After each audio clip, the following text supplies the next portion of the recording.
ની નોંધ. તો એના માટે શું કરવું પડે? કૂવો અને બોર જે છે તમારે રેવન્યુમાં નોંધવા માટે પહેલા તો એફિડેવિટ કરવું પડશે. કાંઈ પણ વસ્તુ સેલ્ફ ડિક્લેરેશન ઉપર ચાલે, એટલે એફિડેવિટ ઉપર તમારે એફિડેવિટ બનાવવાની જરૂર પડશે. એટલે કોઈ પણ નોટરી પાસે તમે એફિડેવિટ બનાવી શકશો. પછી એનું ફોર્મ ભરી અને તમારે જે છે એ જમા કરાવવાનું છે મામલતદાર કચેરીમાં. એટલે કૂવા બોર અંગેની નોંધ દાખલ થાય. હવે આખો પેલા બ્રીફ આપું ને તે શોર્ટ ને પછી આખો. હાલો ભાઈ, શું પૂછતા હતા? વચ્ચે છે ને કોઈ હું બોલતા હોઉં ને ત્યારે ડિસ્ટર્બ નહીં કરે. ઓલી બાજુ વાળાને ફોર્મ મળી ગયા છે ભાઈ? ત્યાં ઉભા છે ને ફોર્મ મળી ગયા છે કે બાકી છે? આ લ્યો.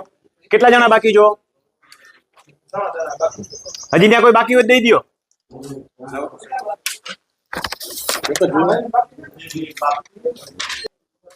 કુવા બોર માટે પહેલા તો શું કરવું પડશે? એફિડેવિટ, સોગંદનામું. સોગંદનામું જે છે, જો આ બેન બેઠા છે એનું જ કામ છે. નોટરી ભેગા લઈને આપણે આવ્યા છીએ. પેલા બેન છે ને કે તમે છો? હા, આ બેન જે છે એ નોટરી છે અને નોટરી પાસે જવાનું. બરોબર? નોટરીનો બાંધેલો ચાર્જ બેન કેટલો છે?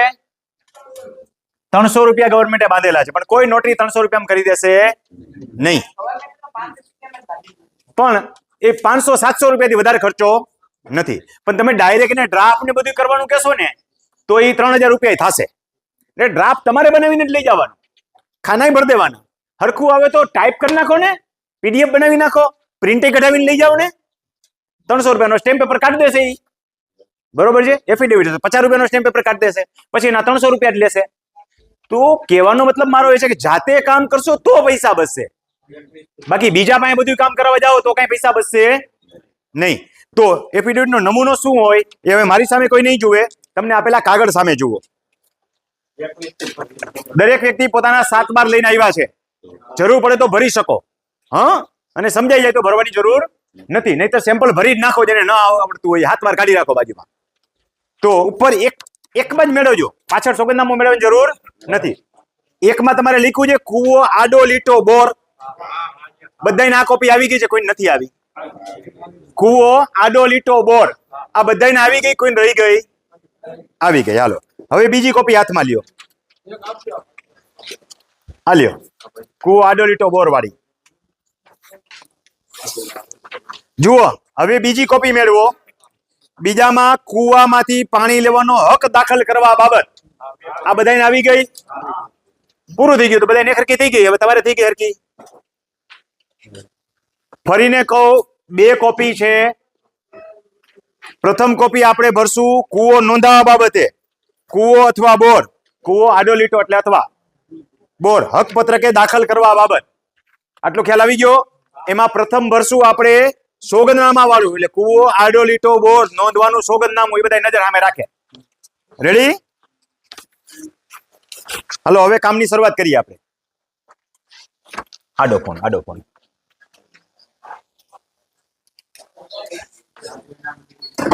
હાલો ખેડૂત મિત્રો, તમારે કૂવો બોરનું એફિડેવિટ કરવું હોય તો કેવી રીતે કરશો? તો ઉપર ટાઇટલ આવશે. કૂવો હોય તો કૂવો, બોર હોય તો બોર. બે લખવાની જરૂર નથી. મેં ડ્રાફ્ટ તમને ભેગો આપી દીધો છે. એટલે કૂવો હોય તો ખાલી કૂવો લખો, બોર ના હોય તો ખાલી બોર લખો. એમાં બોરમાં જરૂર નથી કે આટલા ફૂટ ઊંડો ગાયરો છે નોંધાવો. ઈચ્છો તો નોંધી શકો બોર 300 ફૂટ. કૂવામાં તો જરૂર જ નથી. 60 ફૂટ ને 70 ફૂટ ને એવું નોંધાવવાની જરૂર નથી. કૂવો એટલે કૂવો. બોરમાં આવું કઈ ફરજિયાત નથી. ખાલી બોર નોંધાવી દો તો હાલે. પણ ઘણા લખે છે કે ભાઈ 300 ફૂટનો બોર ને 500 ફૂટનો બોર એવું. પણ બને તેવું એમાં પડવું નહીં. અમો નીચે સહી કરનાર. હવે કોણ લખશે? તો 7 નંબરમાં જેટલા નામ હોય ને એટલા નામ સરનામા લખો આપણે તમારે. હવે ન સમાય એમ હોય તો ભલે પેજ વધારે થાય, અહીંયા ખુરશી જ ન બજાવાય. જે બીજામાં આપણે ખુરશી રજૂ કરીએ છીએ ને અલગ પાનાની એમ, બરોબર? અહીંયા તો ફરજિયાત તમારે ક્રમશ જ લખો. નોટરી બેન પણ ધ્યાન આપે કે એફિડેવિટ ની અંદર 7 નંબરમાં જેટલા નામ હોય એટલા અંદર આવવા જ જોઈએ. નહીં આવે તો નોંધ નામંજૂર થશે, રદ થઈ જશે. કારણ કે અરજદાર જે છે તો બધા આવવા જ જોઈએ. હા, અરજદારના સરનામા અલગ અલગ લખવાની જરૂર નથી. 1 2 3 કરીને બધાના સરનામા એમ કે લખી શકો તમે. ક્લિયર આટલું બધાને? તો 7 નંબરમાં જેટલા નામ હોય 1 2 3 4 ક્રમશઃ લખી નાખો. બધાના સરનામા હોય તો નીચે બધાનું એક સરખું સરનામું લખી નાખો. ઉંમર વર્ષ બધા પુખ્ત એવું લખી શકો. ધર્મે બધા હિન્દુ, એક જ પરિવારના હોય ને એવું લખી શકો. પણ જુદા જુદા હોય તો તમારે મેન્શન કરવું પડે. 1 નંબર રમણીકભાઈ કોટડિયા આખું નામ લખવાનું, ઉંમર વર્ષ આશરે 62, આ વાંધો નહીં, આ બાંધી દેવાનું 62, ધર્મે હિન્દુ. પછી વાંહે જ્ઞાતિ લખવાની જરૂર નથી, લખો તો ભલે, કઈ કમ્પલસરી નથી, કારણ કે આ સોગંદ છે. સોગંદ માટે ધર્મ જરૂરી છે, જ્ઞાતિ જરૂરી નથી. અને પછી ધંધો ખેતી જ. ધંધો શું કરવાનું?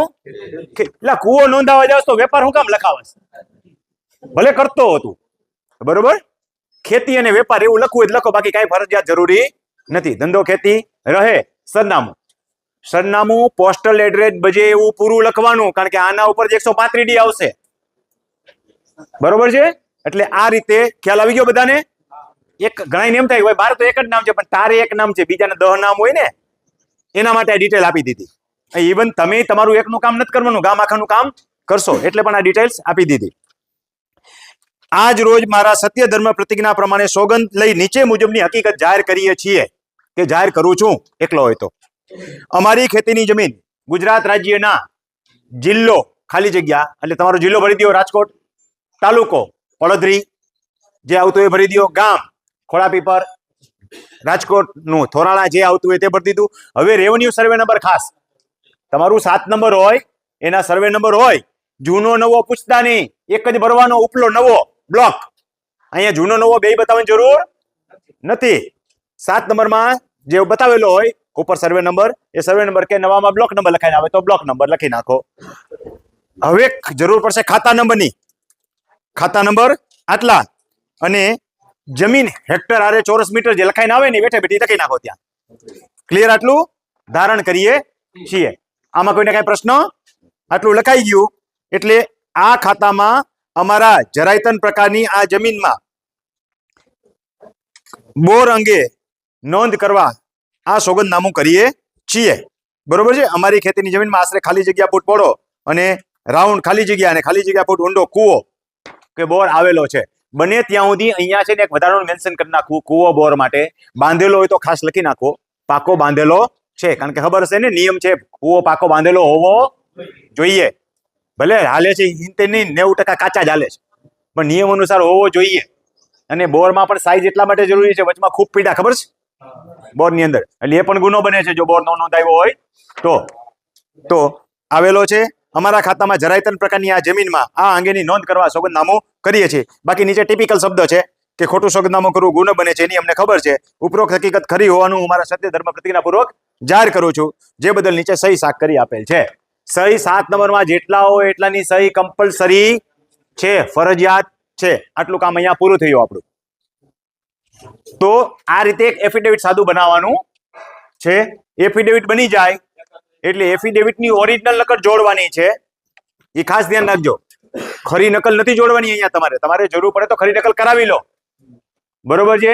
બેન પાસે જાશો એટલે 2 પ્રકારની ખરી નકલ થશે. એક ખાલી સિક્કો મારીને કરે એ ખરી નકલ, બરોબર છે, અને એક એમાં ટિકિટ ચોટાડીને ખરી નકલ કરી દે, as like as original documents, બરોબર છે. ટિકિટ કેટલાની મારો છો બેન? એમાં 50 રૂપિયાની ટિકિટ મારે અને 100 રૂપિયા એને એક્સ્ટ્રા લેશે, એટલે તમારી વધારાની કોપી બની ગઈ. જો તમારે જરૂર હોય તો રાખો, નકર કાંઈ આવો ખર્ચો કરવાની જરૂર નથી. સાદી ખરી નકલ રાખી દો તોય ચાલે. યાદ રાખજો, ખરી નકલ પહેલા કરી લેવાની, પાછળથી બેન કોઈને ખરી નકલો નહીં કરી દેવાની. શું કામ? ને કે ઓરિજિનલમાં રજૂ થઈ ગયું હોય પછીની તારીખ તમે ખરી નકલ કરો તો એ ખરેખર ગુનો બને, કારણ કે આના ઓરિજિનલ ડોક્યુમેન્ટ ક્યાં વયા ગયા હોય? મામલતદાર કચેરીમાં વયા ગયા હોય, એટલે અરજદાર પાછળથી આવે, એમ બેન તમારી પાસે કરાવ્યું હતું, આ મારી દીધો શીખો. હવે સ્ટેમ્પ વાળી ખરી નકલ હશે તો રજીસ્ટર ચોપડામાં નોંધવી પડશે તમારે. સાદી હશે તો કઈ નોંધવાની જરૂર નથી. તમારા બધા મેન્યુઅલી મને ખબર નથી, એટલે જ્યાં મારી ભૂલ થતી હોય ત્યાં તમે કહેજો, બરોબર. નોટરી મેન્યુઅલ મેં વાંચ્યા નથી, જેટલી મને ખબર છે એટલી કહેતો જાઉં છું. હાલો, આટલું ખ્યાલ આવી ગયો બધાને? હા, બોલી જાવ. હા, નોંધી શકાય. કૂવો બોર બંને એક સાથે નોંધી શકાય, ખાલી લીટી જુદી પાડી નાખજો. ત્યાં ઓબ્લિક કિરા એમ નહીં કરતા, ઉપર ટાઇટલમાં કૂવો અન્ય બોર કરજો, આડો લીટો નહીં કરતા. કૂવો તથા બોર, કૂવો અને બોર, રેડી. પછી નીચે એક લીટીમાં આટલા કૂવો અને તથા આ બોર, ત્યાં છે ને જરાક અંડરલાઈન કરી લેવી, એટલે ઓલાનો ખ્યાલ આવે. ઓલો આંધળું ક્યાં એન્ટ્રી પાડતા હોય સમજ્યા, તે ડિટેલ વાંચે નહીં, એટલે જરા મેન્શન કરી દેવું. એવી રીતે ઓલું ફોર્મ ભરશો ને, આ ફોર્મ ભરતા શીખવાડું, એમાં પણ એવી રીતે મેન્શન કરી દેવાનું અરજીમાં, નહીતર થાય એવું કે એક જ નોંધી નાખશે.